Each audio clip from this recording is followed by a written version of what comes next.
La lutte contre les violences faites aux filles et aux femmes est l'une des priorités de l'Institut national de la femme. Aujourd'hui, les violences basées sur le genre se sont déplacées des lieux publics vers les canaux digitaux. Filles et femmes sont victimes de harcèlement sexuel, de sextorsion, de doxie, de menaces, d'usurpation d'identité, de partage non consenti d'images intimes. Le thème de cette année, tous unis pour mettre fin à la violence numérique à l'égard de la femme et de la fille, résonne comme une urgence nouvelle.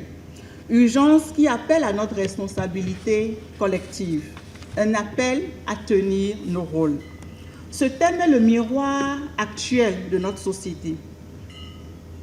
Parce que la violence a changé de terrain. Elle n'attend plus la nuit. Elle ne se cache plus dans les ruelles. Elle s'invite dans nos téléphones. Elle s'invite dans nos salles. Elle s'invite dans nos amphithéâtres. Elle s'invite dans les commentaires. Elle s'invite dans les groupes WhatsApp. Et face à cette mutation, une seule stratégie tient la route, l'union.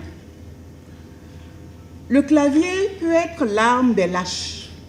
Notre solidarité sera le bouclier des courageuses. L'initiative répond aux besoins urgents de sensibiliser, d'outiller et de protéger les victimes face à ces nouvelles formes de violence. Elle compte aussi rappeler que le numérique doit être un espace sécurisé pour tous. Chaque époque a ses frontières invisibles.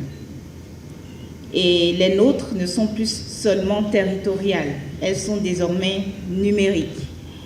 Et sur ces frontières nouvelles se jouent des combats silencieux, où l'on ne voit ni coups ni cris, mais où l'on ressent chaque blessure avec la même intensité que dans la vie réelle.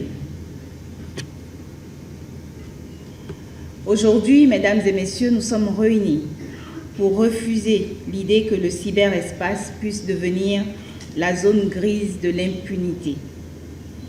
Pour affirmer ensemble que la dignité d'une femme doit être respectée par chacun, partout, y compris derrière un écran. L'Institut national de la femme et ses partenaires s'offrent 16 jours pour arranger le Bénin, l'Afrique et le reste du monde contre les violences numériques faites aux filles et aux femmes. La VBG, facilitée par le numérique, cause les dommages suivants aux femmes. D'abord, la réduction de leur visibilité est un frein à la croissance de leur business. À force de subir du harcèlement en ligne et de faire face à des comportements inappropriés de la part des clients masculins, certaines femmes limitent volontairement leur présence en ligne.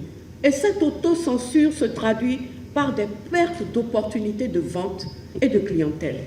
La campagne Infine souhaite briser le silence et faire connaître les voies de recours contre les violences. L'INF ambitionne aussi de contribuer à changer les comportements et renforcer la prévention pour une meilleure sécurité numérique. L'exposition des filles et des femmes à l'insécurité numérique sera ainsi réduite.